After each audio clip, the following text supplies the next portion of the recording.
Like when I walk and I step on a crack, instead of like worrying that I broke someone's back, I just try to step on the next crack in the same way with the other foot. But like if I accidentally nudge something with like one arm, I'll like try to intentionally nudge it in the same way with the other arm. And when it comes to cookies, and this dates back to VBS, most cookies, not all of them, I eat them in threes. I eat 3 cookies, exactly 3, no more, no less. If there's less than 3 cookies, I just won't eat them. Yes, I tend to eat 7 strawberries, exactly. There are times I make exceptions though, but normally just the 7 ones. Observe how he eats his banana. He has completely taken the peel off of it, and he has taken a bite from one end and the other end. I don't want to end with the end. What is something that neurotypical people do that confuses you? Well, I'm thinking like when we're at a meal, like a restaurant, and I have my meal and other people don't have theirs yet, like why I have to wait to eat when I have my food, and I want to eat it warm, typically. Do you understand our sarcasm? Sometimes, but what's ironic is that while I don't always understand sarcasm, I can be very sarcastic myself. Sometimes it's more the tone of voice. It's because they're not using a sarcastic tone of voice when they're sarcastic that maybe I don't understand it as well. Alright, you just told me that there's something about women that confuses you. Well, it's just I don't know why they demand we put the toilet seat down when it's up. I mean, but when I want it up, I can just easily raise it up and not complain to anyone about it. So I think they could just choose to put it down. This time Adam is using a divided plate to ensure that none of his food touches. Yes, he is an adult. Yes, that is the kid's plate. Yes, we don't care. He does not eat his sloppy joe with a bun. He'll eat hamburgers and chicken patties with a bun, but not his sloppy joe. This time Adam is using a divided plate to ensure that none of his food touches. Yes, he is an adult. Yes, that is the kid's plate. Yes, we don't care.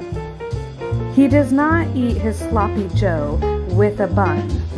He'll eat hamburgers and chicken patties with a bun, but not his sloppy joe. I do not treat my brother like a baby. I treat him as my equal because he is. I don't make videos about him without his consent. We do them together and he agrees to them. We laugh together and we enjoy spending time with one another. Yes, he is different. No, not a different breed. Just different, and we celebrate that. He loves taking the time to explain to me why he does things the way that he does. He has been teased and made fun of so much in his life for being autistic. So the goal of my videos is to show that we accept him for who he is, and we should do that with everyone. How my autistic brother, who also has OCD, makes his tacos. Observe how he very carefully and meticulously places the lettuce upon his meat. And this is apparently weird. This is his completed taco. He has put on meat and lettuce, nothing else. I didn't know my eating habits were so strange and interesting, but I guess people like them. So, something going on with your socks there? Oh, yeah, you're wondering why they're mismatched, aren't you?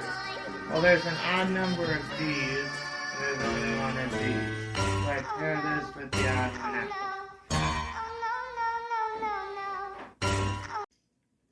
out. You got something on your pants there? Oh yeah, it's tape leg. It's a weird thing I do. It's from homestylerunner.com. Basically, in an email or email, someone said to Strong Bad, I heard your legs are made out of tape. And then he notices, oh yes, there's tape on my leg. So now sometimes I put tape on my leg in honor of him. And maybe I can join the Tape Leg Society. So, I have strange socks habits. I can explain them to you right now. You see, these socks I got from my grandfather, so I try to wear them when I'm around my grandfather.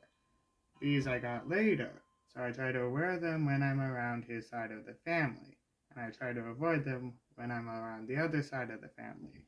So I wear these when I'm on the other side of the family, but not my grandfather's side of the family, the one who's alive at least. And these are just the regular socks. And it's not always as OCD as that, but sometimes it can be that strange. And if I ever accidentally wind up on the wrong pair, then I'll, do two wrongs make a right to make up for it. So the offerings I do for church is OCD in different ways. Typically it's the one church I normally go to, and if it's a regular Sunday service, I'll try to give the highest amount in the envelope and put the rest of it in the next in line. And then if it's a non-Sunday service, like Wednesday service, I'll try to leave the lowest amount in the envelope and put the rest on. And if there's just one amount left, then I just give it all and then wait. And there's a whole rotation because I write the month of the tithe that relates to this paycheck that I'm tithing. I have the dollar amount in there. It can vary how much is in there, and I try to go some, but not all at once. Although there have been times I've increased it to the two highest or even the three highest. I might do that for a while, and then when I'm at a different church, things can be different because I would try to give an offering, but maybe not the same. Some cases I may I don't give higher than 22 at a church I'm visiting, but typically I would try to maybe half it, but I think with as much money as I earn now, I might just give a 20, or if that's the highest. But I definitely wouldn't go lower than 1 to any church. And I don't know, if I'm going to my sister's church, and this relates to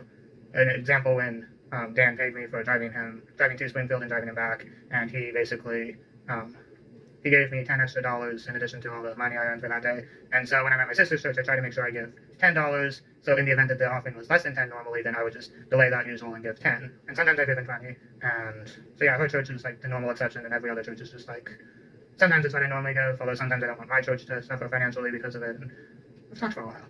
Anyways, but yeah, I just don't want to give it all at once because I want to make sure there's enough of a rotation going on. And you might wonder about rotation and how I add stuff to it, and that can be complicated as well, because like I said, I normally label it by the month, but in the event that it's the previous year's one, I have to change the letter to one towards the end of the alphabet, because normally I give based on A's and C's, because there was one B during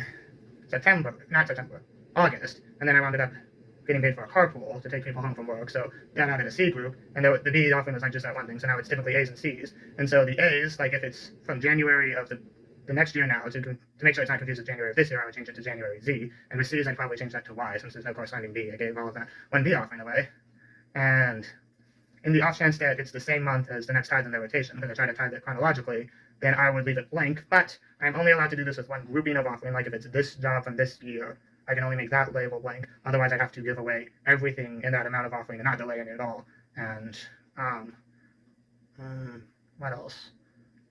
Yeah, when I'm adding new offerings, I try to wait until it's the same month again, but next in line, but after blank, I can just add any stuff I have on waiting to add that I haven't added yet, and I think that's it.